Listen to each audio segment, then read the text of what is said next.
Bonjour à toutes et bonjour à tous, soyez les bienvenus sur la chaîne Spirit Energy Therapy, la chaîne qui vous accompagne tout au long de votre ascension vers le nouveau monde. Alors ici une vidéo dont je vais vous apporter des connaissances, certaines dont très certainement que vous connaissez, d'autres moins, et voire d'autres pas. Nous allons, alors les guides nous disent de ne pas nous laisser décentrer par la peur. J'ai de plus en plus de compréhension moi-même sur un plan physiologique, mais également spirituel. Nous allons, au fur et à mesure du temps qui va passer, avoir des clés. Nous allons connaître des révélations, et parfois même des révélations qui peuvent amener à nous chambouler, nous bouleverser, parce que nous ne l'aurions même pas imaginé. Donc tout ce qui est en bas est en haut, tout ce qui est en haut est en bas, et tout ce qui est dans l'ombre va être mis en lumière. Et les guides, vraiment, vous demandent de travailler sur votre état émotionnel, sur vos peurs. Alors ils disent qu'ils savent. Ils ont des informations que nous n'avons pas, et c'est pour ça qu'ils sont très très tolérants avec nous. Mais pour notre bien, il est très important dans les temps qui arrivent de rester centré sur notre ascension, parce que la guerre, c'est une guerre spirituelle, c'est une guerre psychologique qui est en train de se passer. Et je vais vous donner donc ici des informations concernant les peurs, sur un plan scientifique, comment ça agit sur le mécanisme humain. Je vais vous donner aussi des indications sur le plan spirituel et enfin sur le plan énergétique, parce que comme je vous le dis, tous les chemins mènent au divin. Et vous allez voir comment tout est lié. Alors, comment ici ces élites satanistes ayant pris le pouvoir sur vous, en un seul mot, par la peur.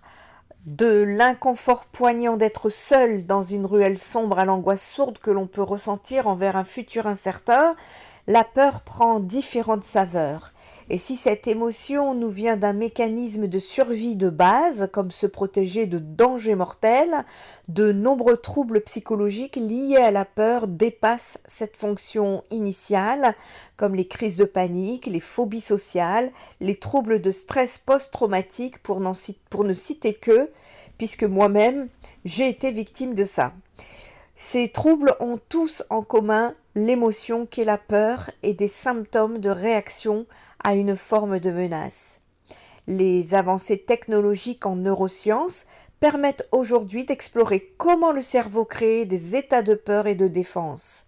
Des techniques d'identification et de manipulation de zones spécifiques du cerveau d'organismes vivants ont permis la découverte de nouvelles zones du cerveau impliquées dans les processus cognitifs liés à la peur, ainsi que l'identification de mécanismes à l'échelle des neurones qui régissent notre mémoire de la peur, c'est-à-dire le fait de se souvenir d'événements liés à la peur qui se sont produits dans le passé. Le mécanisme du cerveau est très complexe, mais quand on a les explications, on comprend beaucoup mieux. Et c'est ainsi que, ici, sur le plan scientifique, vous allez pouvoir comprendre déjà le mécanisme. À partir du moment où vous comprenez les choses, vous êtes à même de mieux pouvoir gérer. Donc ici, comment définir la peur de façon justement scientifique? Eh bien, face à une menace, notre cerveau promeut des mécanismes de défense pour tenter d'atténuer les conséquences de la menace et ainsi améliorer les chances de survie. Le résultat est à la fois cognitif et comportemental, et c'est cet ensemble que nous percevons consciemment de la peur. lorsque nous sommes confrontés à une situation dangereuse, hein, comme ici où on nous fait dire que ça va être la guerre, tout va péter, bien évidemment, ça émet des fréquences de peur. Et d'ailleurs, comme les animaux, nous avons trois options: nous battre, fuir ou rester immobile pour passer inaperçu. D'un point de vue évolutif, ces trois réponses ont des implications différentes. Par exemple, de nombreux prédateurs détectent leur proie en les voyant bouger. Pour les espèces qui constituent leur proie, il est logique de se figer. On observe souvent cette réaction chez les rongeurs par exemple. En fait, une grande partie de nos connaissances scientifiques sur la peur et le cerveau proviennent d'expériences comportementales sur des animaux. Alors historiquement, de nombreuses recherches visant à comprendre les mécanismes cérébraux de la peur ont été réalisées à l'aide d'une procédure appelée conditionnement de la peur ou conditionnement de Pavlov. Comme on va le voir, ces expériences de conditionnement permettent bien d'explorer certains mécanismes en jeu pour la peur. Cependant, il est primordial de comprendre qu'il existe une distinction entre les différentes composantes de la peur et comment ceux-ci peuvent être étudiés. En effet, dans le paradigme de Pavlov, un stimulus neutre, c'est-à-dire un son par exemple, et un stimulus aversif, comme un choc électrique, sont répétés. Au fil du temps, ces stimuli neutres et aversifs se voient associés à tel point que le simple son peut déclencher une réponse comportementale de peur, même en l'absence de choc électrique.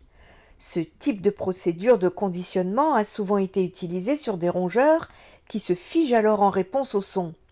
Les chercheurs utilisent les caractéristiques de cette immobilisation, comme sa durée et le retard par rapport au son, pour quantifier la réponse comportementale provoquée par le son. Ce que ce conditionnement nous permet d'étudier est différent du sentiment conscient de la peur.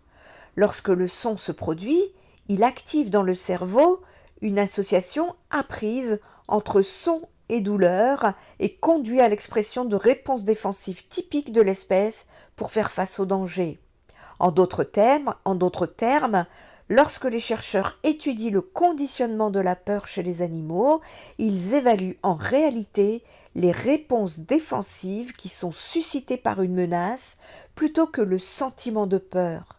Et cette composante de la réponse défensive, c'est un processus cognitif du domaine des émotions, et comme c'est le cas avec d'autres émotions, sa compréhension se fait principalement avec des études chez l'être humain.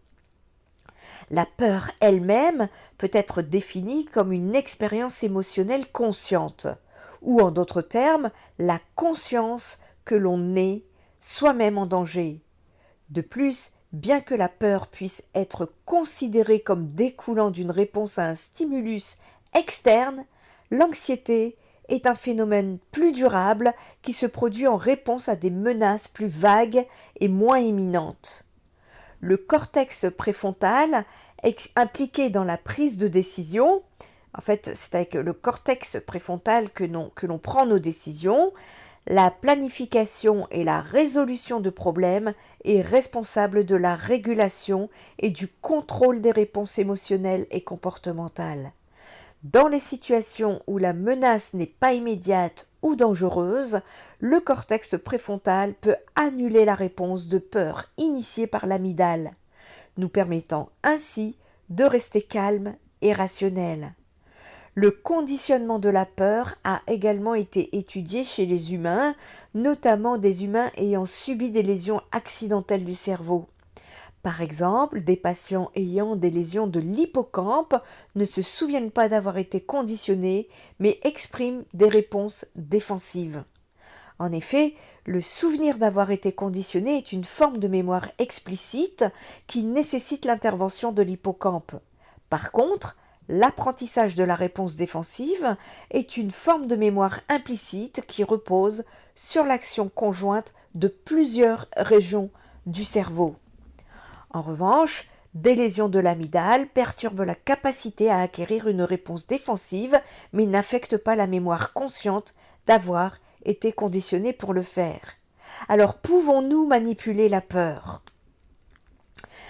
Avant les années 2000, les études exploitaient la présence de lésions pour comprendre quelles régions sont impliquées dans la réponse de peur et comment. Mais en lésant des régions cérébrales entières, les chercheurs ne pouvaient pas étudier les fonctions des différents types de neurones présents dans ces régions cérébrales, ce qui empêchait une compréhension à l'échelle des circuits cérébraux. Aujourd'hui, différentes techniques permettent aux chercheurs d'activer ou de désactiver précisément des populations spécifiques de neurones en peu de temps, en utilisant des techniques telles que la chémogénétique. Avec cette technique, on utilise des protéines spécialement conçues, localisées à l'intérieur des neurones du cerveau des animaux de recherche, et lorsqu'un composant chimique spécifique est administré, il peut activer ou désactiver spécifiquement les neurones exprimant la protéine spécialement conçue qui serait dans notre cas liée à une réaction de peur par exemple. Ainsi, la façon dont nous régulons nos souvenirs de peur est un aspect important de la réponse à la peur sur lequel les chercheurs se sont concentrés parce que l'extinction de ces souvenirs de peur est tout à fait cruciale pour récupérer des troubles anxieux ou traumatiques. Également connue sous le nom d'extinction de la peur, cette forme d'apprentissage ou de désapprentissage repose principalement sur le cortex préfrontal qui contrôle les réponses émotionnelles et comportementales. Mais ce n'est pas tout, et voilà une explication scientifique mais aussi spirituelle qui pourrait vous aider à ne plus avoir peur. Nous sommes en pleine ascension spirituelle, nous avons de plus en plus de compréhension divine. Pour être connectés à notre âme, nous devons être en conscience, et voilà pourquoi ils vous ont donné du pain et des jeux. Et cela, vous devez vous en débarrasser. C'est une question de rééducation. D'ailleurs, les réseaux sociaux en sont également la cible. Pour que votre cerveau ne soit pas en conscience, il vous occupe. Être en conscience veut dire être conscient, ok? La peur, elle, est une émotion consciente qui prend toute la place de votre conscient, de votre conscience, et c'est ainsi que vous vous retrouvez déconnecté. On entend généralement peu parler de la glande pinéale, et pourtant cette glande joue un rôle central dans la régulation de notre corps. Le rôle de la glande pinéale pour notre santé est essentiel, mais également sur le plan spirituel, et nous allons voir cela. Alors déjà, qu'est-ce que la glande pinéale? La glande pinéale est une petite glande située dans notre cerveau. Elle a la forme d'une pomme de pin et d'un petit cône mesurant environ 8 mm chez l'adulte. Bien qu'elle soit petite par sa taille, elle peut être considérée comme la reine de la régulation fine des hormones de notre corps. Elle représente également le masculin en spiritualité et la glande pituitaire représente la féminine. Toutes les informations arrivent vers elle, la glande pinéale, et si son énergie baisse, c'est l'ensemble du corps qui se trouve fragilisé. Et c'est pour ça qu'on vous met dans des énergies de peur.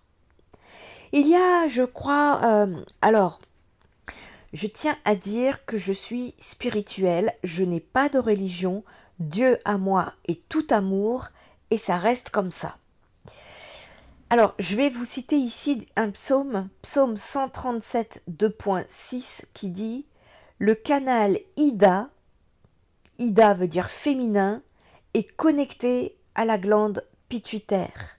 Et le canal Pingala, qui est le masculin, est connecté à la glande pinéale. Retenez bien que la glande pinéale est représentée par le masculin et que la peur que nos élites instaurent justement atteint cette glande pinéale. La peur endort la glande pinéale représentant l'homme et donc y aurait-il un lien en corrélation avec le fait que beaucoup d'hommes deviennent des femmes ou se sont féminisés ou encore ont perdu leur alpha. Le mode alpha, qu'est-ce que c'est? Qu'est-ce qu'un alpha? Un alpha, c'est quelqu'un qui a un double aplomb pour une double domination. ce sont des hommes ou des femmes qui disent aux autres ce qu'ils doivent faire. Ces personnes sont rayonnantes et respectées par les bêtas, à savoir les individus qui exécutent ce que les alphas demandent. Ils tentent d'endormir la domination du peuple par la peur. Un alpha mâle est souvent décrit comme un homme qui démontre de la confiance. Il a une forte assurance en lui-même et en ses capacités. Il occupe une position de leader, il prend souvent les devants dans les situations sociales ou professionnelles. Le mâle alpha est doté d'un charisme, il est très charismatique, il attire les autres par sa personnalité et son comportement. Il affiche une dominance, il peut avoir des comportements qui montrent son statut élevé dans un groupe et c'est un protecteur, il prend soin de ceux qui l'entourent, montrant un sens des responsabilités. Je pense que voilà ce qui est endormi par la peur au niveau de la glande pinéale. Mais ce n'est pas tout. Déjà, les caractéristiques pour un mâle alpha, c'est la confiance en soi, le leadership naturel, les ambitions, la détermination, les compétences sociales avancées et la capacité à prendre des décisions. Alors, mythe ou réalité, le mythe dit que tous les alpha mâles sont agressifs. La réalité dit que l'assertivité ne signifie pas nécessairement de l'agressivité. Le mythe dit les alpha mâles ne sont pas sensibles. La réalité dit beaucoup sont en fait très empathiques et attentifs aux émotions des autres.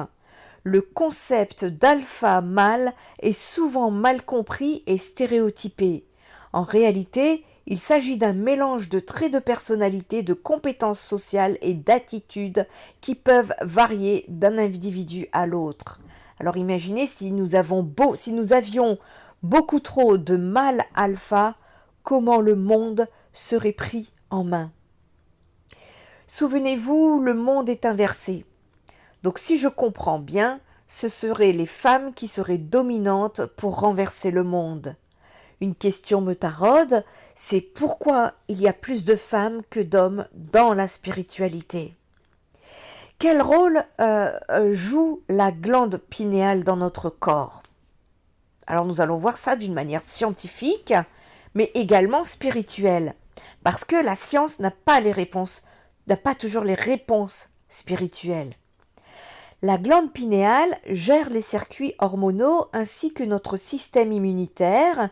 Elle protège notre corps des perturbations extérieures.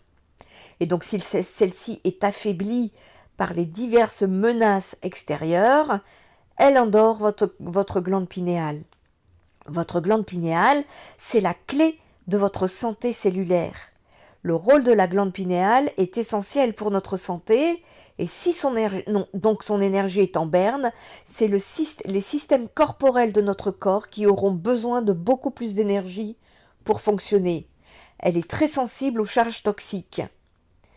Et quels sont les facteurs qui influent sur la santé de notre glande pinéale? Eh bien, l'environnement joue un rôle important pour sa santé.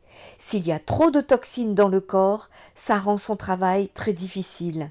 Également, si nous vivons dans le stress permanent, la peur, l'anxiété et la tristesse, la glande pinéale devient alors inactive. Du coup, ce sont les autres systèmes corporels qui doivent compenser et ça engendre des soucis de fonctionnement pour notre corps. Alors, de quelle manière notre attitude intérieure influe-t-elle sur notre santé? Il y a ce qu'on appelle l'épiphyse, qui est également appelée la glande pituitaire. La glande pituitaire et la glande pinéale, c'est une partie intégrante du système nerveux végétatif.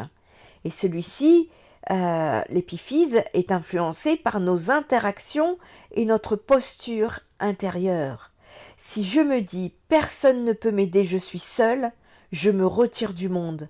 Alors, le système nerveux génératif ne le supporte pas. Non seulement il ne le supporte pas, mais sa capacité à se réorganiser, à se réguler est désactivée. C'est donc notre sentiment de sécurité intérieure qui crée la stabilité de notre glande pinéale et de l'intégralité du système nerveux végétatif. Il ne s'agit pas de vivre dans un monde de bisounours pour cela. Pour calmer le système nerveux végétatif, il suffit de se dire intérieurement, il y a dans chaque situation 50% de chances de réussite, et le système est content si nous pensons de cette façon. L'anatomie subtile de la glande pinéale, selon le professeur Sergio Felipe de Oliveira de l'Université de Sao Paulo, en étudiant la glande pinéale au moyen de techniques de diffraction des rayons X et de radiographie comme des scanners et IRM, aurait découvert l'existence de microcristaux d'apatite au sein de la glande pinéale.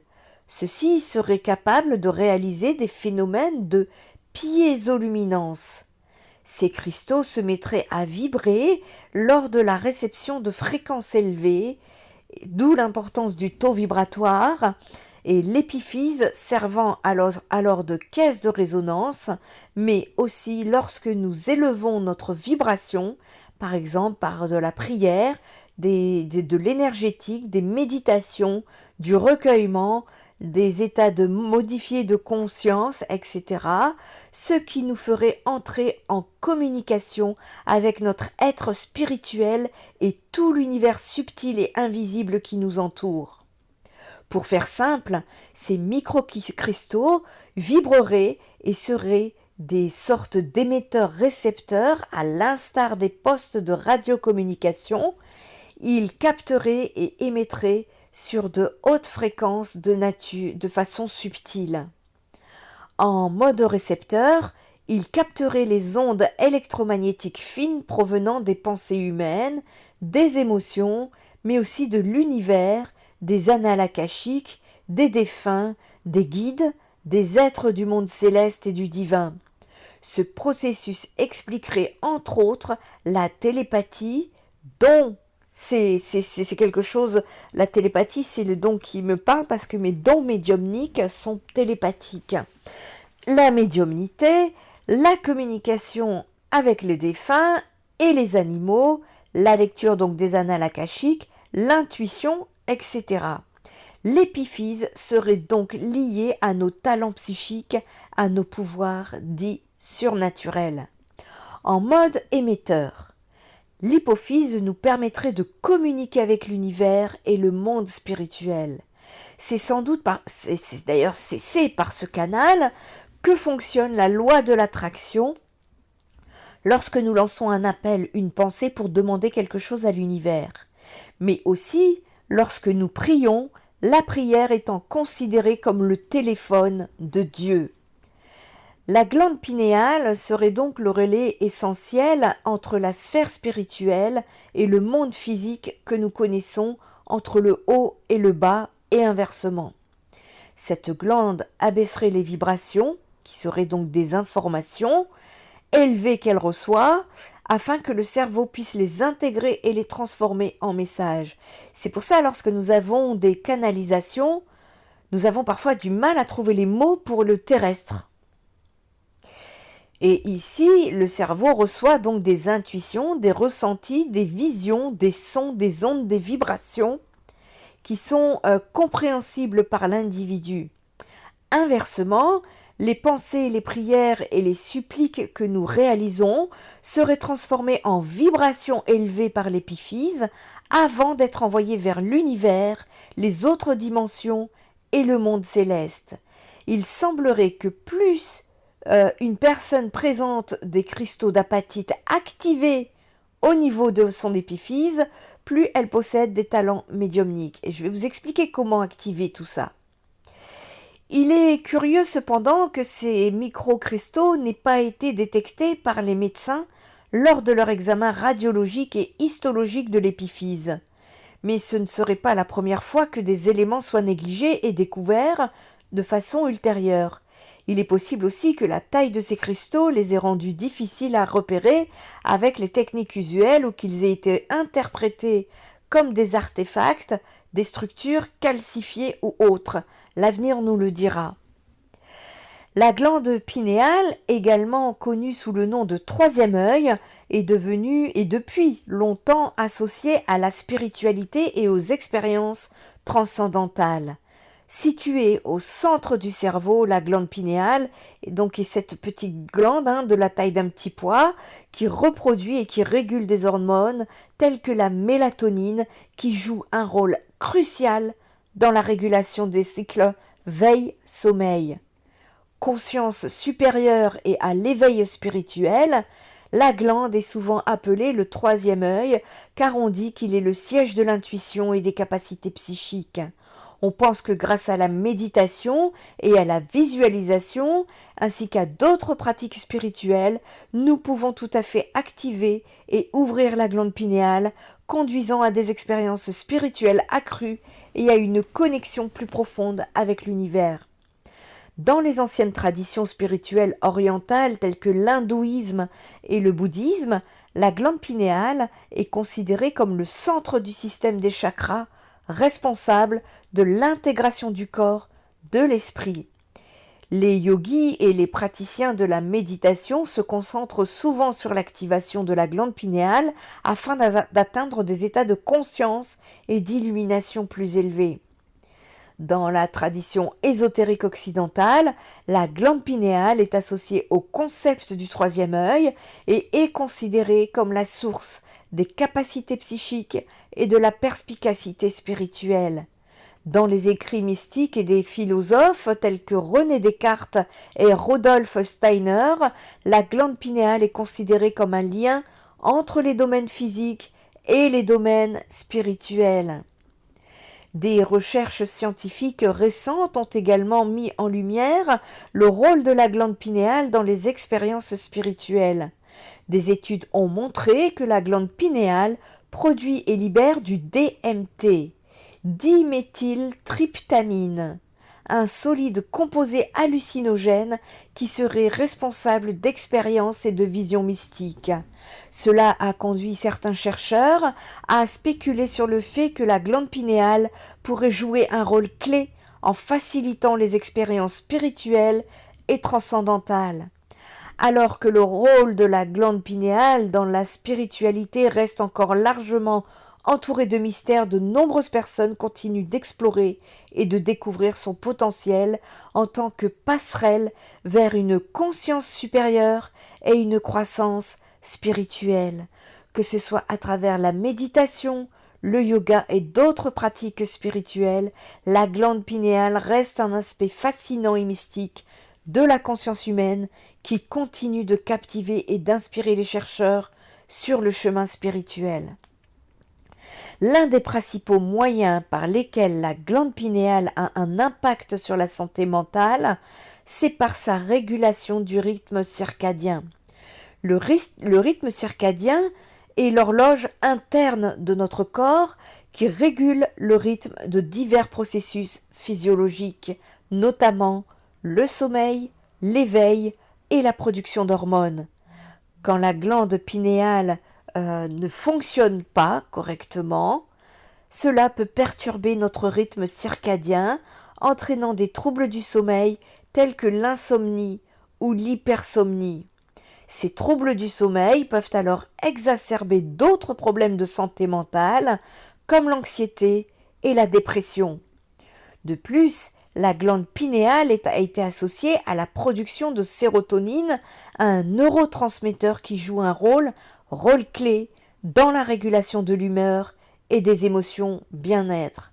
Voilà pourquoi la médecine, il y a une mode, je ne sais pas quand, qui a émergé de la Terre, ce sont les bipolaires, les personnes qui ont des problèmes de régulation de l'humeur.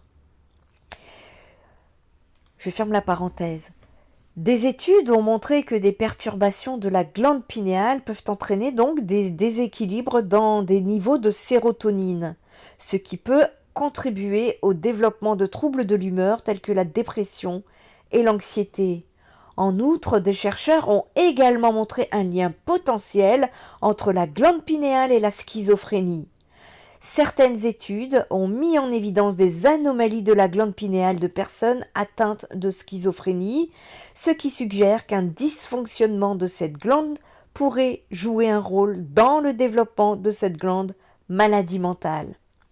Ces dernières années, les possibilités thérapeutiques ont suscité un intérêt croissant. Avantage de cibler la glande pinéale pour améliorer la santé mentale. Par exemple, certaines études ont exploré l'utilisation d'une supplémentation en mélatonine ou d'une luminothérapie pour réguler le rythme circadien et améliorer le sommeil chez les autres personnes souffrant de troubles du sommeil. Troubles de santé mentale également. D'autres chercheurs se sont concentrés sur explorer le rôle de la glande pinéale dans le développement de nouveaux traitements contre les troubles de l'humeur tels que la dépression et l'anxiété. Dans l'ensemble, la glande pinéale joue un rôle crucial qui est un rôle dans notre santé mentale et notre bien-être. En comprenant le fonctionnement de cette glande et son impact potentiel sur la santé mentale, nous pouvons tout à fait faire de grands progrès dans le développement de nouveaux traitements et interventions pour soutenir les personnes aux prises avec des troubles de santé mentale. Alors, la prochaine fois que vous entendrez parler de l'importance d'une bonne nuit de sommeil, n'oubliez pas que votre glande pinéale joue un rôle clé dans le maintien de votre sommeil. C'est la santé mentale qui est alors en échec. La glande pinéale favorise la mélatonine. Donc, c'est le sommeil, c'est la régulation du cycle circadien. Elle joue un rôle dans la régulation des hormones sexuelles également. Elle peut influencer la testostérone et d'autres hormones liées à la reproduction. La modulation de l'humeur également y est pour quelque chose, donc d'autres actions lui sont attribuées, notamment sur la température corporelle et la motricité intestinale, mais aussi, ce qui est non officiellement reconnu, une activité anticancéreuse par un effet antimutagène. Elle aurait ainsi une action préventive contre le cancer. Certains auteurs avancent qu'elle aurait également une action curative. Une action également antioxydante qui s'oppose aux radicaux libres responsables de maladies et du vieillissement. La mélatonine protégerait notamment les neurones de la dégradation. Elle permet une stimulation du système immunitaire, l'action qu'elle aurait sur le thymus, le pancréas et la rate. Elle permet également une action sur l'inflammation et cela reste à définir. Peut-on prendre de la mélatonine pour se soigner ? Plus d'1 million de boîtes contenant des produits à base de mélatonine sont vendues en France tous les ans, notamment pour tenter de régler les problèmes de sommeil, mais aussi ceux du décalage horaire, ce qu'on appelle le jet lag. Le problème est que nous ne savons pas avec exactitude ce que cette substance peut réaliser dans l'organisme. De plus, des effets secondaires, notamment neurologiques, cardiaques, intestinaux et psychiatriques, ont été notés. L'Agence de sécurité sanitaire recommande de ne pas prendre de mélatonine sous forme de complément alimentaire aux personnes souffrant de maladies inflammatoires ou auto-immunes, aux femmes enceintes et allaitantes, aux enfants et aux adolescents ainsi qu'aux personnes devant réaliser une activité nécessitant une vigilance soutenue et pouvant poser un problème de sécurité en cas de somnolence. Sauf situation exceptionnelle et ponctuelle, comme les décalages horaires, il est conseillé de recourir plutôt à une alimentation naturelle riche en tryptophane. L'épiphyse, qui est appelée la glande pituitaire, vue par les anciens, eh bien il est dit que c'est un organe fascinant de cette glande qui est l'importance avec laquelle elle se connecte. N'oublions pas que le monde est inversé, elle se connecte avec notre environnement. Sur la base de toute l'information qu'elle reçoit de nos sens et du thalamus, elle libère une série d'hormones avec laquelle parvenir à nous ajuster, à mieux réagir aux demandes extérieures. La glande pituitaire ou hypophyse facilite la connexion sociale et nous aide à réagir face aux dangers. Elle favorise la libération d'ocytocine afin de renforcer notre lien avec nos partenaires, nos enfants, etc. Elle stimule la libération d'hormones, dites surrénales, afin que nous puissions mieux supporter le stress, la peur. La glande pituitaire travaille en plus en association avec l'hypothalamus. La glande pituitaire influence d'ailleurs ce dernier qui est en lien direct avec nos émotions et notre mémoire. Ainsi et grâce à cette union, ce que nous pensons et percevons au travers des sens se traduit par un état émotionnel. D'autre part, il est également important de souligner l'implication de cette glande dans différents processus biologiques. La glande pituitaire régule le métabolisme. Elle stimule l'hormone stimulante appelée FSH et l'hormone lutéinisante appelée LH qui libère des œstrogènes, des testostérones et de la progestérone. On sait ainsi qu'elle stimule également la prolactine qui est nécessaire à la production de lait. Elle intervient également dans la production de la mélanocyte afin de prendre soin de la pigmentation de notre peau. Et c'est là où j'ai eu un flash concernant la maladie du vitiligo dont était atteint Michael Jackson. Pourquoi Michael Jackson et pas sa famille ? Bref, je ferme la parenthèse. La glande pituitaire joue un rôle central dans la santé reproductive féminine, influençant également le cycle menstruel et la fertilité. Un équilibre hormonal approprié, régulé par cette glande, est essentiel pour le bien-être général des femmes. Les microdapatites dans l'hypophyse, ce qui servirait d'émetteur-récepteur sur de hautes fréquences avec le monde subtil, rejoint la vision des anciennes traditions par lesquelles la glande pinéale était un organe essentiel de l'éveil spirituel. Nous pourrions dire qu'elle était considérée autrefois comme la glande de la spiritualité. Le point de vue de Descartes n'était pas faux parce que l'épiphyse serait bien en relation avec les esprits dont il parlait. Elle ne serait pas cependant le siège de l'âme, mais son relais. Elle permettrait que nous demeurions reliés à notre âme qui nous sortirait de la matérialité, de la matrice et de la dualité pour reprendre notre véritable dimension, celle d'être spirituel vivant une incarnation dans un corps physique et non le contraire. Sur le plan subtil, l'épiphyse se trouve au sommet de la Kundalini, la petite boule au sommet. Celle-ci est constituée de 3 canaux énergétiques que l'on appelle nadis, qui font circuler l'énergie vitale vers la tête et principalement vers la glande pinéale. À la base de la colonne vertébrale se trouverait une puissante énergie spirituelle qui serait libérée avec une certaine technique, notamment yogique, mais également énergétique, respiratoire et sexuelle. C'est ce que je suis en train d'expérimenter actuellement par un stage de yoga. Celle-ci, et c'est vrai que l'énergie est puissante, celle-ci montrerait alors jusqu'au sommet la tête en passant par l'épiphyse, en ouvrant tous les chakras au passage. Ce processus déclencherait l'illumination, c'est-à-dire le contact avec son soi véritable ainsi que le tout. Beaucoup considèrent que l'épiphyse serait liée au chakra coronal qui est situé sur le sommet de la tête et au chakra frontal au milieu du front.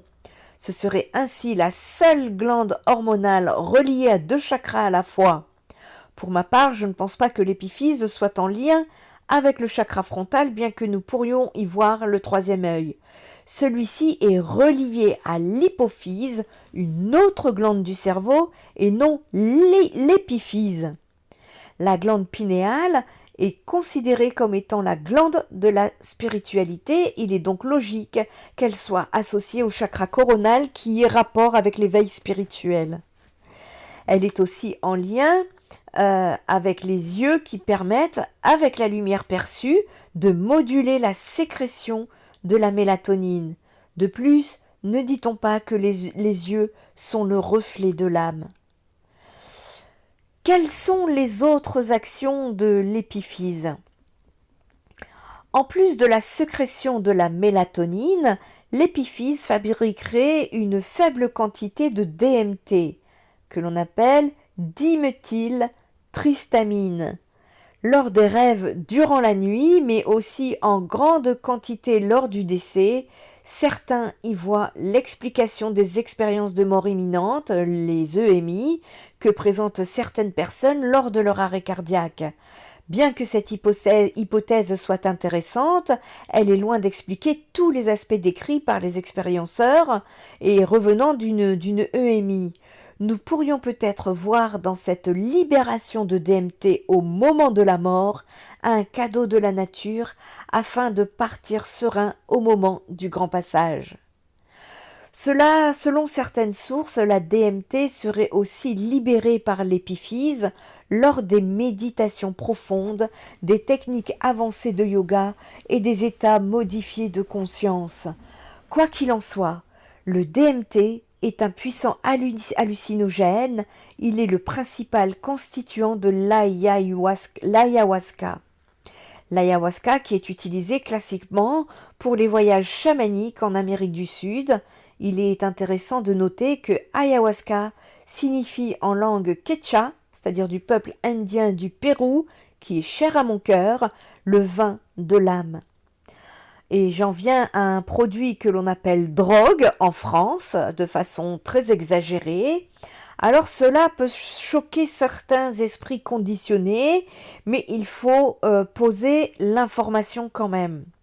Ce qu'on appelle herbe à fumer. Alors je ne parle pas de cannabis, mais de l'herbe. Il faut faire la différence. Ce qu'on appelle herbe à fumer, je ne sais pas comment vous appelez ça, serait apparemment favorable pour la créativité et l'activation de la glande pinéale. Donc, j'émets des doutes au pourquoi cela est interdit. L'information est bien évidemment à prendre avec des pincettes, et je précise ici que je ne fume pas, je ne bois pas, je ne me drogue pas, je ne prends pas de médicaments, et que je n'ai aucun intérêt à favoriser cela. Revenons à l'épiphyse qui dirait que ce serait le siège de l'âme. Certains appellent l'épiphyse le troisième œil, voire le troisième œil d'Horus, parce qu'ils y ont vu des vestiges d'un troisième œil qui aurait été situé sur le front des humains autrefois, à la manière des cyclopes. Selon le célèbre philosophe français René Descartes, l'épiphyse serait le siège de l'âme, fait qu'elle est unique et située sous l'aqueduc de Sylvius, une partie du mésencéphale, censée être en contact avec les esprits. Il aurait dit que l'épiphyse joue le rôle du point de jonction entre l'âme et le corps. Elle permet à l'âme de recevoir des informations sur le monde grâce au corps qui joue le rôle de médiateur et en retour d'agir sur celui-ci en fonction des nouvelles recueillies. Le problème est que les études histologiques ont montré que l'épiphyse était constituée autrefois de deux hémisphères qui ont fusionné. Ce ne serait donc pas une glande unique, ce qui va à l'encontre de ce qu'avançait Descartes. Quoi qu'il en soit, l'idée demeure, d'autant plus que nous retrouvons l'épiphyse symbolisée sous la forme de pommes de pin, comme beaucoup de dessins religieux et ésotériques, mais aussi de statues comme celle de la cour de la Pigna, Cortile de la Pigna au Vatican. On la retrouve également sur des fresques datant de l'époque sumérienne. Elle est également fréquemment retrouvée au sommet de la Kundalini sur les dessins la représentant. Alors, quelles sont les conséquences d'une épiphyse entartrée ou inactivée ? La principale conséquence de l'inactivité de l'épiphyse sont la rupture de communication avec nos êtres spirituels, mais aussi avec les autres dimensions, notamment avec le monde des esprits, la sphère céleste et le divin. Voilà pourquoi je vous dis que nous sommes encore prisonniers, nos âmes sont prisonnières à l'heure actuelle. Il y a également ce qu'on appelle la perte de nos talents subtils, comme l'intuition, la télépathie, la clairvoyance, la communication avec les défunts ou les animaux, la médiumnité, etc. Ces dons, nous les avons tous en nous. Pourquoi y a-t-il certaines personnes qui ont plus de dons et d'autres qui ne reçoivent ou n'entendent rien? Eh bien, c'est en rapport avec l'épiphyse. La baisse de nos facultés également intellectuelles y est lorsque l'épiphyse est entartrée ou inactivée, comme par exemple le raisonnement, la compréhension, l'ouverture d'esprit, etc. Voilà pourquoi, pour ma part, je comprends pourquoi il y a des comportements d'êtres humains plus que bizarres. Il y a ce qu'on appelle également un niveau de conscience limité, ce qui nous fait perdre la vision des conséquences de nos paroles et de nos actes et limite nos pensées au monde physique. À cela s'ajoutent les effets de la baisse de la mélatonine sur le sommeil, donc l'insomnie et le sommeil non récupérateur, les rythmes biologiques, ce qui peut entraîner des désordres alimentaires, de la boulimie, du grignotage ou au contraire de l'anorexie, des états anxieux, du stress, de la déprime, voire à un degré de plus, favoriser des maladies psychiques. J'ai mis avec des pincettes, bien évidemment, les médicaments là que vous prenez endorment, entartrent, endommagent votre épiphyse. Cela également touche le système immunitaire, l'inflammation pour ne parler que des conséquences les plus connues, et donc prendre soin de son épiphyse est plus qu'important. Dans l'actualité, l'intérêt pour les glandes pituitaires et pinéales augmente. Au-delà du champ mystique et spirituel, nous trouvons chaque fois plus de travaux sur le sujet qui sont destinés au grand public. Un exemple est dans le Journal of Pineal Research, dans lequel sont publiées des études intéressantes et pratiques au sujet de ce troisième œil aux fonctions endocriniennes. Ces structures sont l'exemple clair de la manière avec laquelle notre système endocrinien intervient dans notre comportement et notre personnalité. En fait, on sait qu'il peut avoir un impact important sur notre qualité de vie. Il peut également favoriser le développement de maladies telles que l'hypothyroïdisme et l'hyperthyroïdisme.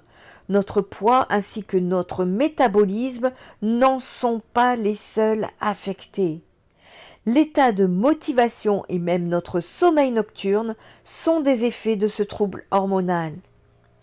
Donc pourquoi détoxifier l'épiphyse et pourquoi réactiver notre glande pinéale? Eh bien la décalcification ou détartrage de l'épiphyse permet son activation ou plus exactement sa réactivation. Ce processus entraîne de nombreux bénéfices très importants, à savoir une meilleure fabrication de la mélatonine avec les conséquences que nous avons déjà évoquées, notamment sur le sommeil, l'horloge biologique, l'humeur, l'immunité, etc. Mais également l'éveil du troisième œil qui procurera des capacités mentales accrues, le développement de nos talents, subtile, intuition, médiumnité, télépathie, clairvoyance, etc.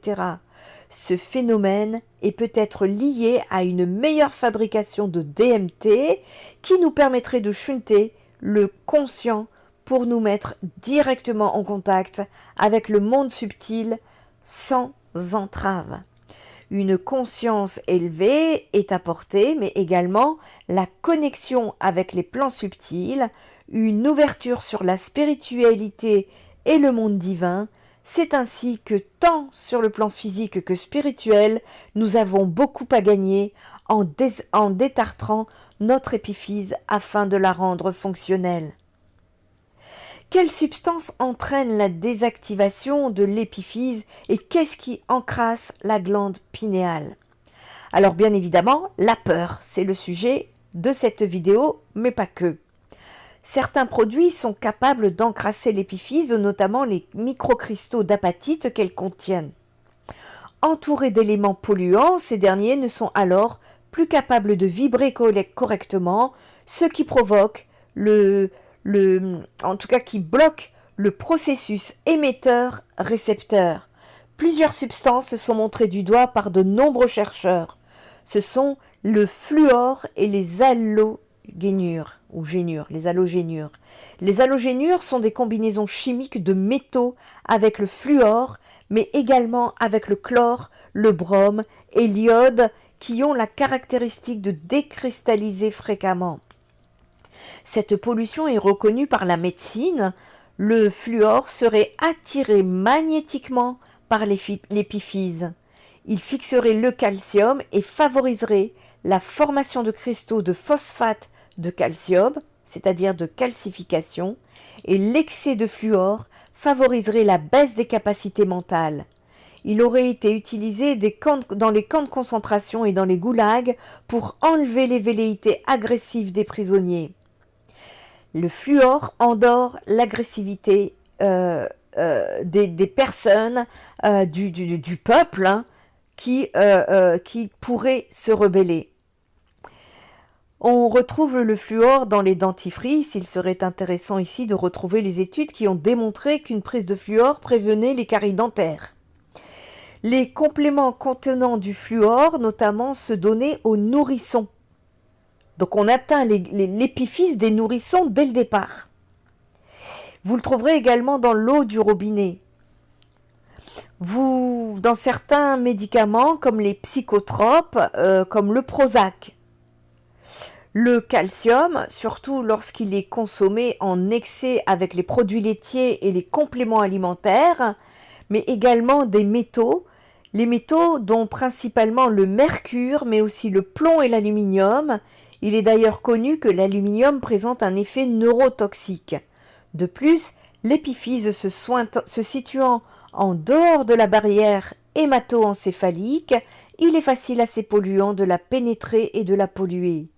Le mercure, lui, se retrouve dans les poissons qui ne sont pas bio, les amalgames dentaires, mais ceux-ci sont en voie de disparition. Notez qu'il peut être plus mauvais d'enlever un amalgame que de le laisser en place si la technique d'extraction est mauvaise.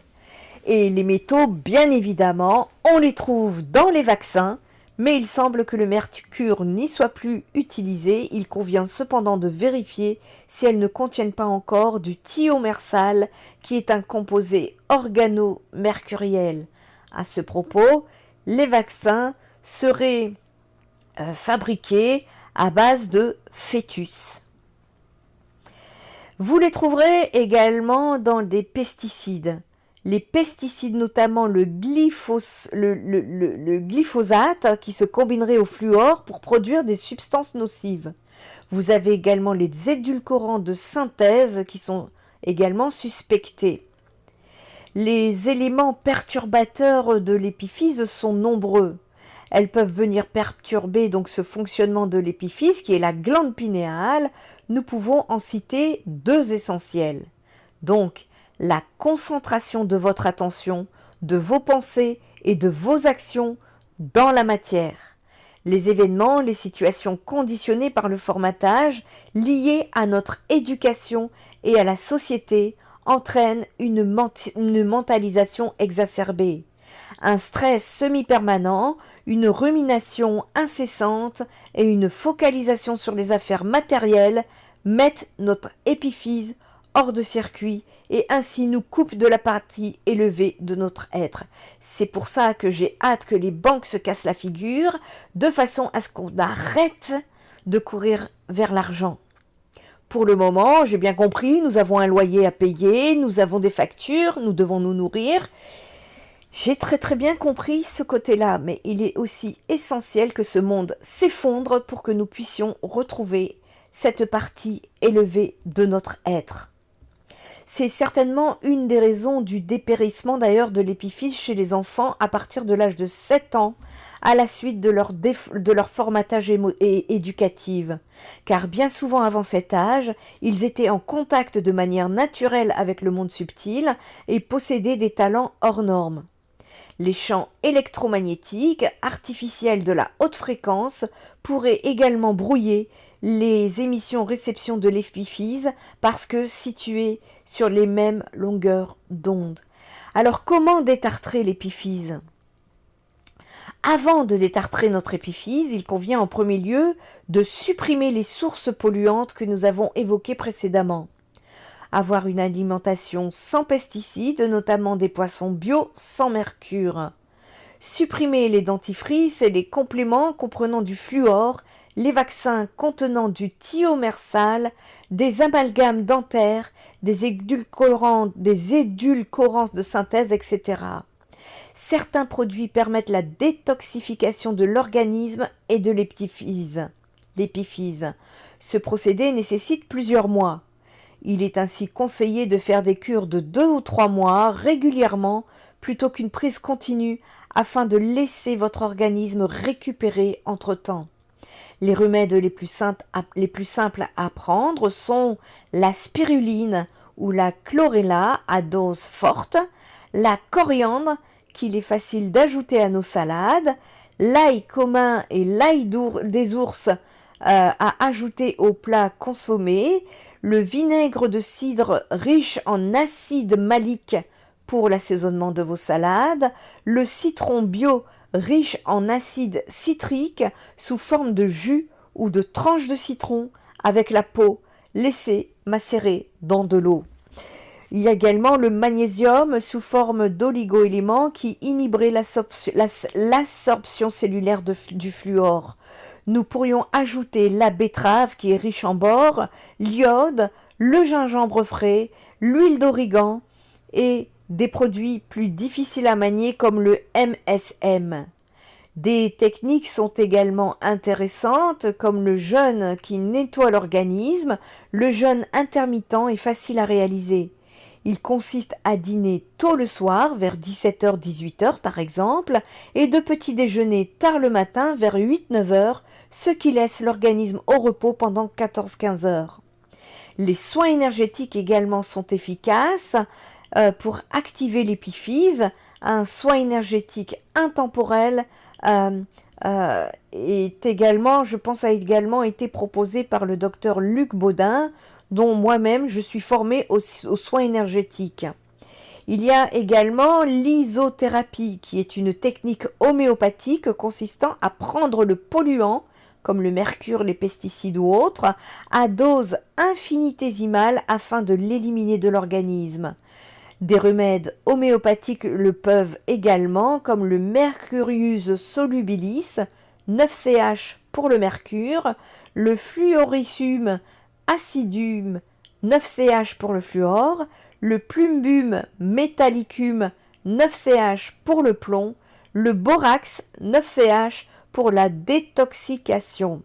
Laissez fondre dans la bouche 3 granules des produits choisis ou 1 à 2 fois par jour, une dizaine de minutes avant les repas. Les sons ont la vertu également de désincruster les polluants.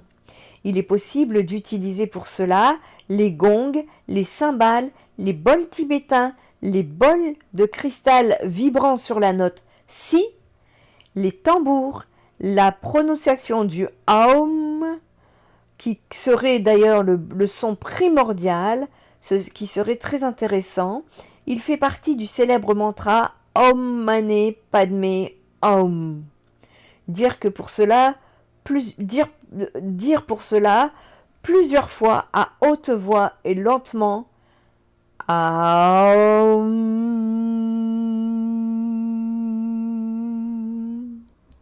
Quand vous dites Aum, et en fait c'est Om. Et quand vous dites Om, le O doit résonner dans votre cage thoracique. Et ensuite, quand vous passez au ça résonne sur le haut, tout le cerveau, donc l'épiphyse. Comment activer l'épiphyse? Donc déjà, je vous ai donné déjà pas mal de choses pour le détartrer. Et pour activer la glande pinéale, il convient de commencer par le détartrage avec les techniques que nous avons donc vues. Ensuite, pour l'activer, de nombreuses méthodes existent. Par exemple, élever notre taux vibratoire. Voilà pourquoi nos guides, dans les canalisations, vous disent de travailler sur votre taux vibratoire, de ne pas vous laisser décentrer par la peur. Élevez votre taux vibratoire afin d'ouvrir votre conscience et ainsi activer votre glande pinéale. Cette élévation est essentielle pour activer l'épiphyse. Beaucoup d'éléments y contribuent notamment. Comment activer l'épiphyse? Également par un mode de vie sain, avec notamment l'arrêt des addictions, le tabac, l'alcool, les drogues, les écrans, etc.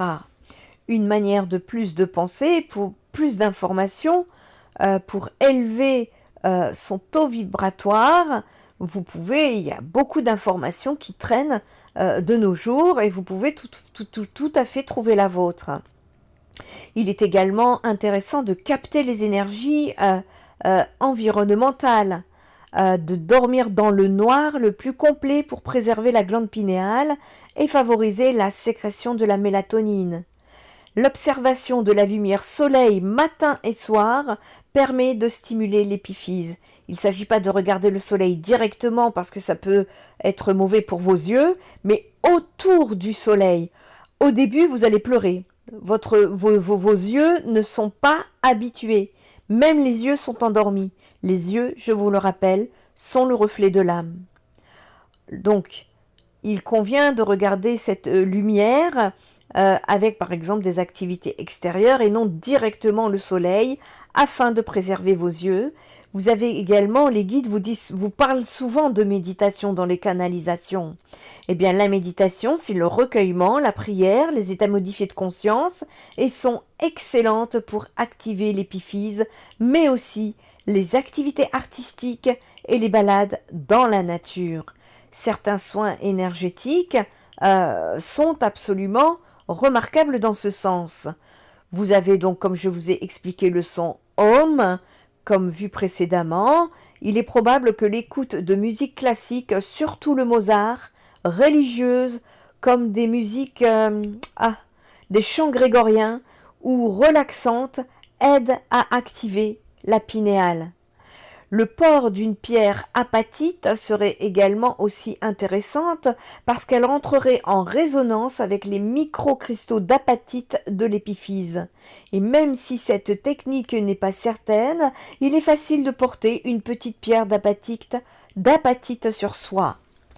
Les cylindres, d'ailleurs aujourd'hui je vais aller chercher une apatite, je vous montrerai la photo soit sur la page Facebook Spirit Energy, ou soit en post sur YouTube. Soyez attentifs. Les cylindres des pharaons, également constitués de 2 cylindres en pierre différentes, que l'on appelle shungite et stéatite, portés dans chaque main, tout comme le djed en cuivre, permettrait de recentrer et de s'aligner sur les forces cosmiques et telluriques, ce qui contribuerait à l'activation de l'épiphyse.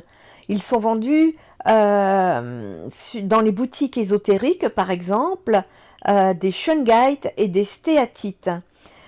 Même si leur action sur l'épiphyse reste à vérifier, ils n'en procurent pas moins un bon alignement sur le plan énergétique.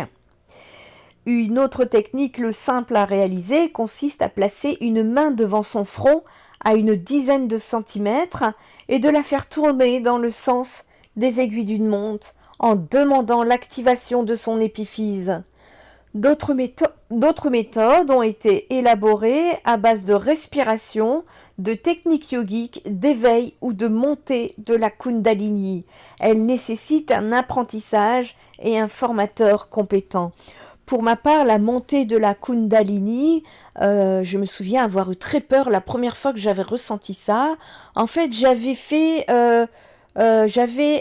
acheté des cours de méditation. C'est ça, méditation de Jean Laval. Je ne sais pas si vous connaissez Jean Laval sur YouTube. Et vraiment, il a des enseignements, Jean Laval, qui sont très très intéressants en ce qui concerne la Kundalini. Je l'ai expérimenté. Et cela nécessite un apprentissage avec un formateur compétent. Donc si vous avez besoin, je sais que... alors Jean Laval, je crois qu'il termine tout ça. Ça va plus exister. Regardez sur son site, je crois que c'est jeanlaval.fr ou jeanlaval.com. s'il propose encore ces leçons de yoga et de Kundalini. Il s'agit également de votre alimentation. Il est important de manger des aliments qui ont un effet alcalin. À ce propos, j'ai eu beaucoup de connaissances sur l'alimentation alcaline. Je vous ferai une vidéo ultérieurement, mais je dois vous avouer que je n'ai pas beaucoup de temps, donc je ne sais pas dans combien de temps. Il y a 2 types d'aliments. Alors pardon, ce n'est pas que je n'ai pas beaucoup de temps, c'est que mes guides me poussent à me retirer un petit peu de manière à ce que je puisse aller me reconnecter et avoir de nouvelles énergies. Donc vous risquez de moins me voir sur les réseaux sociaux, mais je suis là, ne vous inquiétez pas. Il y a donc 2 types d'aliments, ceux qui ont un effet alcalin sur l'organisme et ceux qui ont un effet acide. Notre corps a un pH naturel qui se situe entre 7,35 et 7,45. Un pH trop acide dans le sang cause un déséquilibre, un mal-être et entre autres calcifie la glande pinéale. À chaque fois que nous mangeons un aliment qui entraîne un pH très acide, notre corps est obligé d'équilibrer en utilisant des minéraux présents dans notre organisme pour éliminer cette acidité. Il semblerait qu'un niveau plus élevé de croissance spirituelle passant par une complète décalcification de la glande pinéale puisse être atteint en mangeant des aliments dits entraînant un pH alcalin. Lorsque nous mangeons plus d'aliments alcacifiants, nous commençons à augmenter notre intuition, nos capacités psychiques, nos rêves, notre calme, notre paix intérieure, notre peur, notre créativité et notre niveau d'énergie en général. Vous trouverez ci-dessous une liste d'aliments qui ont un effet alcalin. Il y a une différence entre le fait que les aliments soient alcalins ou acides et l'effet que ces aliments ont sur l'organisme. Par exemple, les citrons et les oranges sont acides, mais quand notre corps les assimile, elles ont un effet alcalin. La liste suivante est un mix de recherche et expérience, et il y a certainement d'autres aliments qui pourraient être consommés, mais qui nous ont échappé. L'important est de faire l'effort conscient de consommer le plus d'aliments alcalins possible. Ces alcalins sont la luzerne, les artichauts, les asperges, l'orge, la betterave, le brocoli, le chou de Bruxelles, le chou, les carottes, le chou-fleur, le céleri, la ciboulette, la chlorella, le chou cavalier, le concombre, le taraxacum, l'aubergine, l'ail, les haricots verts, le chou frisé, les laminariales, je ne sais même pas ce que c'est, j'ai pas encore été chercher, le chou rave, les poireaux, la laitue, les haricots de Lima, les champignons, la moutarde brune, le gombo, les olives, les oignons, le panais, les poivrons, la courge, les radis, la rhubarbe, le rutabaga, les épinards, la spiruline, les pommes de terre douces, les bêtes,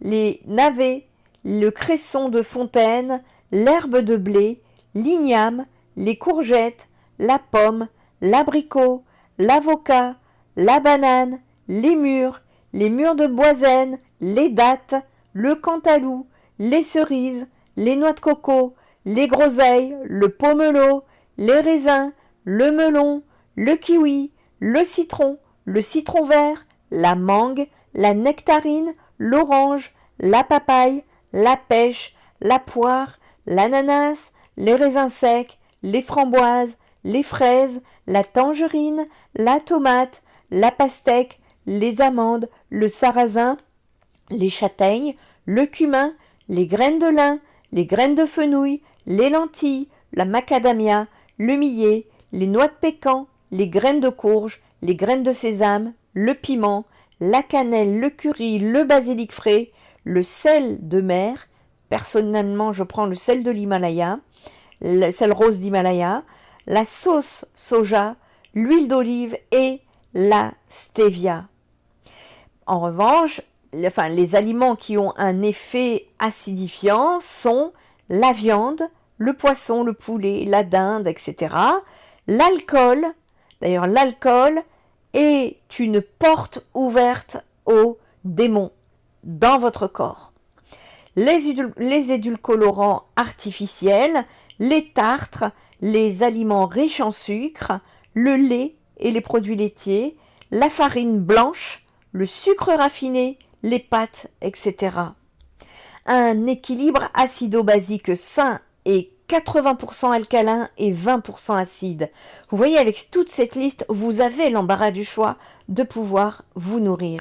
Fruits et légumes achetés au marché et non pas dans les centres commerciaux, les carrefours, je vais pas dire les noms, mais non, n'allez plus dans les centres commerciaux, les supermarchés. Arrêtez d'acheter vos fruits et légumes, il y a des produits dedans qui sont des poisons pour votre santé. Allez les chercher chez les producteurs locaux, dans les marchés, et c'est d'autant plus intéressant, vous allez voir que déjà c'est moins cher, le goût est complètement différent, vous allez voir vraiment une différence. Pour décrasser votre glande pinéale, vous pouvez prendre un citron cru, fraîchement pressé, et il paraît que c'est un très bon détoxifiant pour votre glande pinéale. L'acide citrique fonctionne également, mais le jus de citron cru est recommandé. Il est recommandé de prendre 3 cuillères à soupe d'acide citrique ou 7 citrons bio par jour pendant 3 semaines à jeun. Quelle fréquence pour activer la glande pinéale? Eh bien, vous avez les fréquences θ 4,7 Hz et alpha 8,13 Hz. Je vais tenter de vous mettre un soin énergétique sur la chaîne YouTube Spirit Energy Therapy dans quelques temps.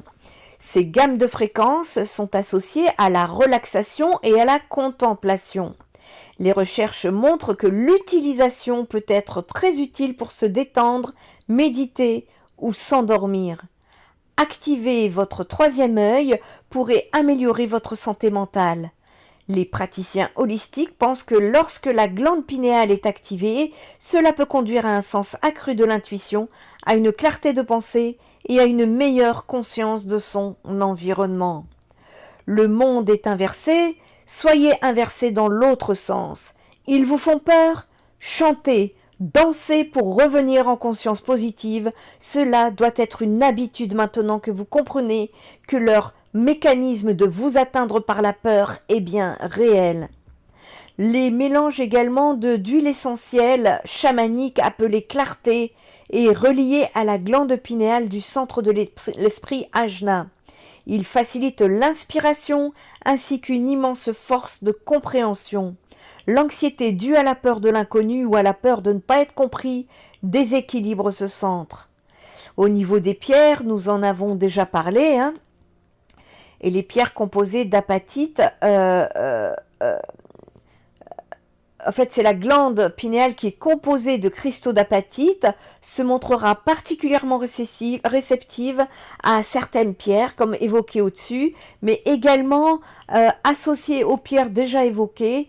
Elles peuvent activer le troisième œil, et sans surprise, celles qui ont le plus grand impact sur l'épiphyse sont l'améthyste, la labradorite et la célestine. Et comment nettoyer votre troisième œil? Eh bien, à haut rendement, tenez-vous bien, le chocolat cru est un grand remède de la glande pinéale grâce à sa teneur en antioxydants. Il est également bon comme stimulant de la glande pinéale, ce qui peut aider à activer votre troisième œil. Je ne vous parle pas des chocolats que vous trouverez dans les supermarchés, je vous parle des grands chocolats crus. Et vous comprendrez pourquoi le chocolat cru coûte aussi cher. L'épiphyse, appelée glande pinéale ou troisième œil, est une petite glande, comme vous le savez, située, une petite glande du cerveau essentielle sur le plan physique pour la fabrication de la mélatonine qui procure le sommeil et règle l'horloge biologique. Elle induit encore bien d'autres actions remarquables dans l'organisme. Sur le plan subtil, l'épiphyse nous met en communication, comme vous le savez maintenant, avec les plans élevés, les mondes des esprits, les défunts, les êtres de lumière, les sphères célestes et le divin. Nos défunts ne sont pas éloignés, ils sont dans une dimension juste à côté de nous. Ils sont là, ils sont juste à côté. Également, des polluants qui encrassent fréquemment rendent moins actifs, voire davantage. Et le détartrage donc de l'épiphyse est important pour lui redonner son dynamisme et ainsi retrouver notre plan potentiel, nos talents subtils, l'ouverture de notre conscience et la connexion à notre être spirituel. D'ailleurs, l'élévation de la conscience est un sujet plus qu'important actuellement pour l'ascension vers le nouveau monde. N'hésitez pas à aller voir la vidéo concernant l'élévation de conscience sur la chaîne Spirit Energy Therapy. Actuellement, de puissantes énergies venant de l'espace arrivent sur la Terre. Elles sont là pour nous aider à élever nos vibrations, ouvrir notre conscience et réactiver notre épiphyse. Mais cela ne se fera pas sans nous. C'est pour ça qu'il vous est demandé de sortir des peurs. Chacun doit agir pour obtenir ce résultat et être libre et heureux dans la lumière céleste. Petit clin d'œil d'ésotérique, l'épiphyse, c'est le siège ou le relayé de l'âme fabriquant la mélatonine qui nous endort. Le matin, les rayons du soleil, qui sont le symbole de l'énergie divine, frappent nos yeux qui sont les miroirs de l'âme. Ce processus induit une baisse de la mélatonine et ainsi notre éveil, qu'il soit physique et spirituel. Enfin, notons que les soins énergétiques sont de plus en plus demandés et cela ira en s'accentuant. Les soins énergétiques que je vous propose sont des fluides d'énergie naturelle inhérents à tout être humain. Tout le monde possède du magnétisme. Certains en ont plus que d'autres, mais tout le monde en a. Notre corps en crée naturellement parce qu'il est généré par des courants électriques.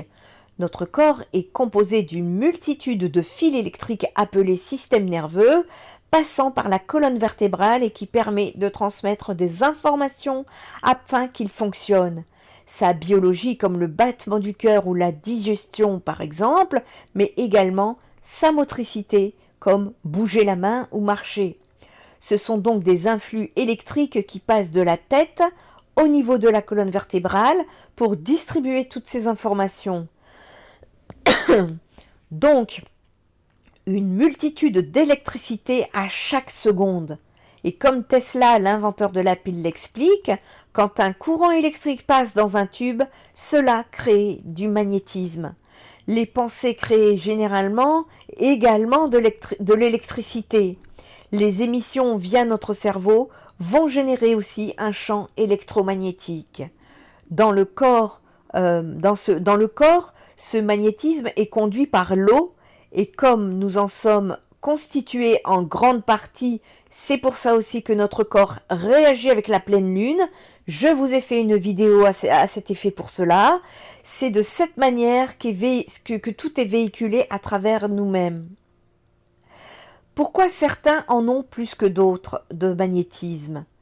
Eh bien, les magnétismes situés entre les yeux et les tempes, et à divers endroits du corps comme la nuque, les coudes, les mains, le bas du dos, les poignets, les genoux, les talons, le gros orteil, nous avons ce que l'on appelle des cristaux de magnétite, qui sont des cristaux d'aimants naturels, sans compter les millions de cristaux dans le cerveau. La magnétite est un très bon conducteur d'électricité. Pour conclure, certaines personnes disposent de plus de cristaux de magnétite dans le corps et donc plus ou moins de magnétite. En tant qu'énergéticienne guérisseuse, je manipule les énergies par mon esprit afin de diriger l'énergie de l'univers que je vais chercher pour diriger mon énergie magnétique, non pas mon énergie personnelle, mais l'énergie de l'univers, sinon je vais me fatiguer, que je vais chercher en me connectant, et celle environnante également pour la faire circuler dans le corps de la personne à traiter. Du fait de la présence de magnétite dans notre corps ainsi que de la manière dont ce magnétisme est créé par accumulation d'influx électriques lors de la transmission des informations à notre corps, pour son fonctionnement primordial et fonctionnel. Les pensées et les émotions générées vont donc par ce même processus engendrer à nouveau une circulation électrique dans notre corps. De ce fait, L'ensemble des mouvements de cette circulation va donner naissance à un regroupement de cette électricité que l'on appelle champ électromagnétique. Et c'est d'ailleurs pour ça que la 5G est en activation et qu'elle nous pollue notre corps, mais elle pollue notre connexion. Et tout cela est fait pour cela. Notre corps dispose donc de son propre champ électromagnétique qui s'étend tout autour de nous et qui est intrinsèquement lié du centre vers l'extérieur et de l'extérieur vers l'intérieur. Il prend forme d'une sorte d'œuf ou de concombre que l'on appelle aura.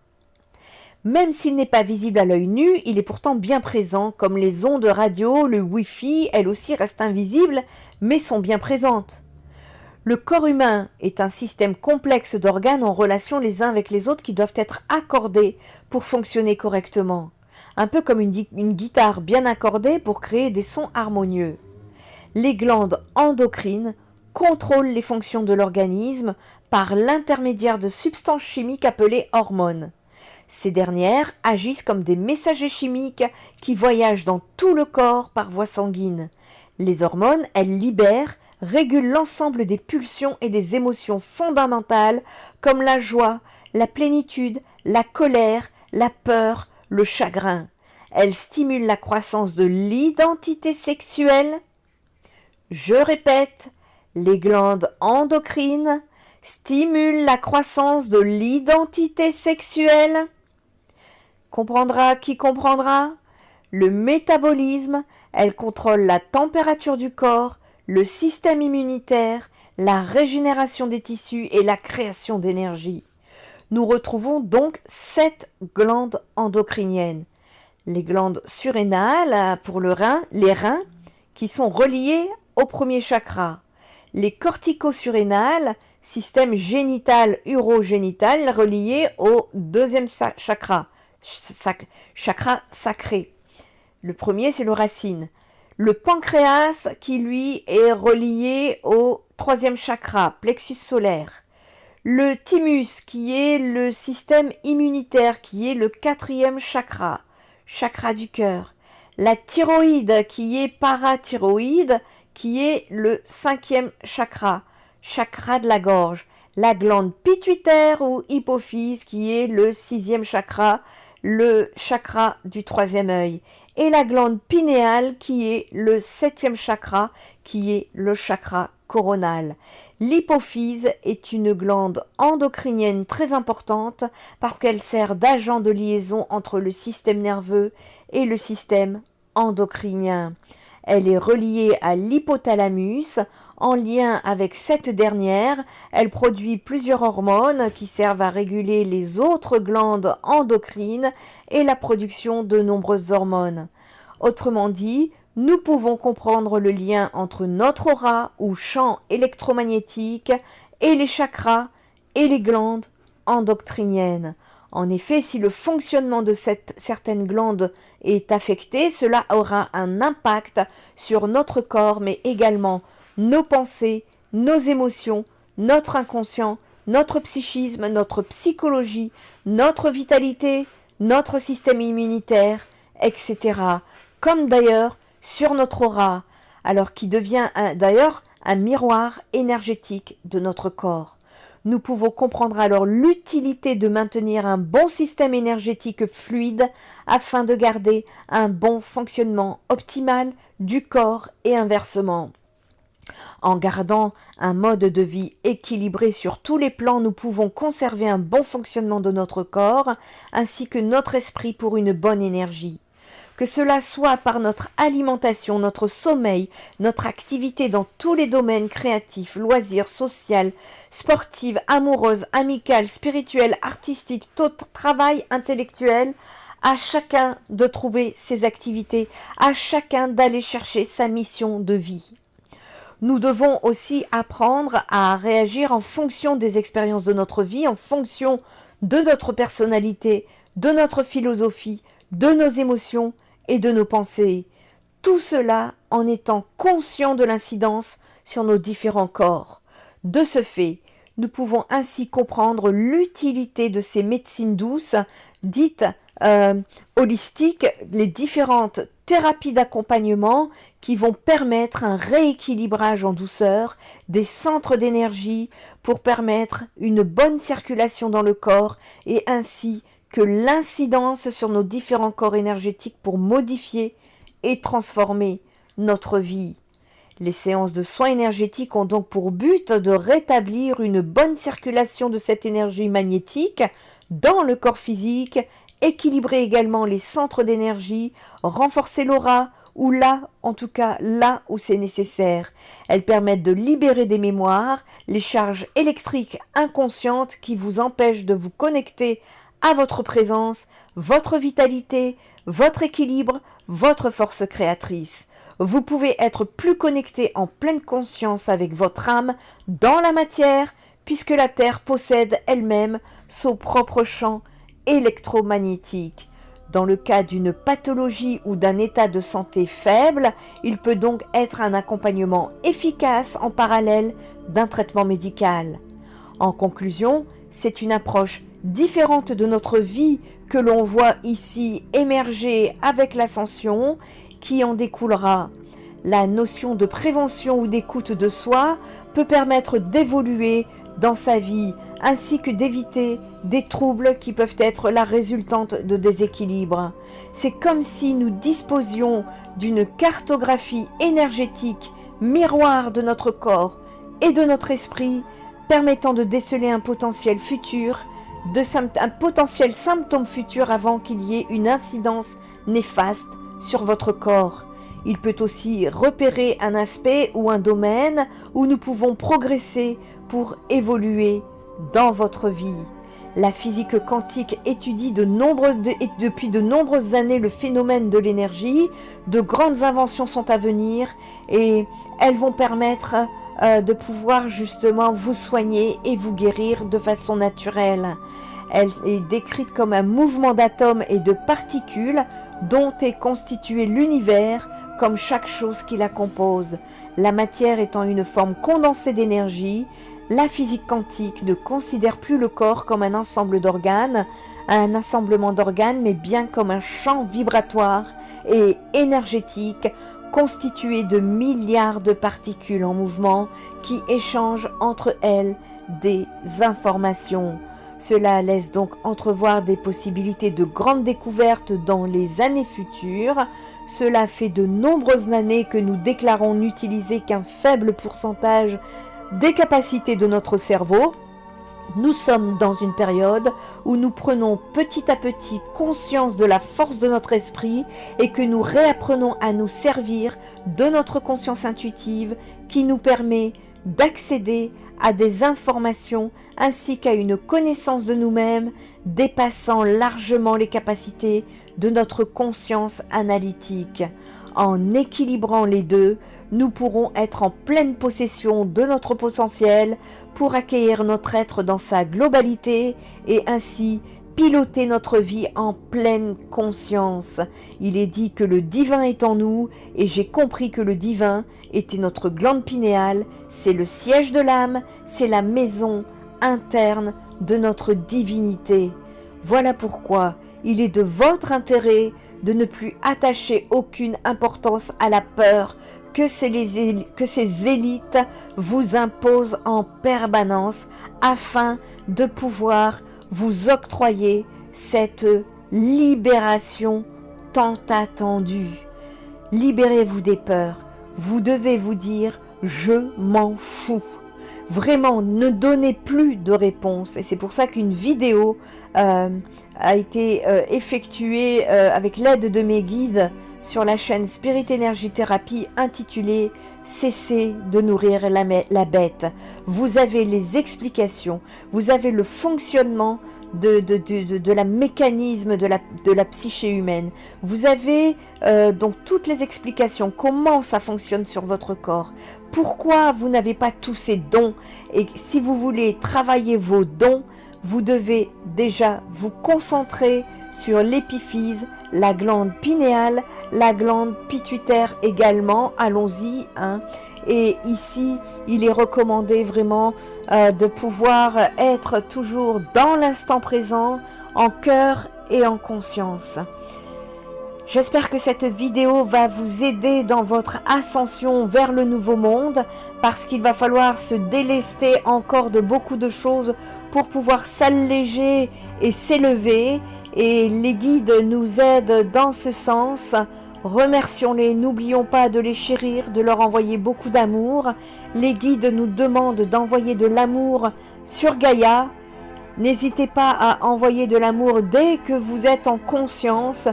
La lumière en a actuellement besoin. Nous sommes au coude à coude avec l'ombre. De toute façon, l'ombre a déjà perdu. Mais voilà, elle tente encore, et encore et encore. Le tout pour le tout. Donc, pour les temps à venir, il vous est demandé d'apprendre à contrôler vos peurs, d'apprendre à gérer les peurs. Tout ce que l'on vous met sur les réseaux sociaux n'est que dans votre imaginaire. Je ne dis pas que cela n'existe pas, cela vous amène à imaginer beaucoup de choses de « et si on allait vivre la guerre, et si les bombes allaient nous tomber dessus, et si », ce qui favorise la perte de votre glande pinéale.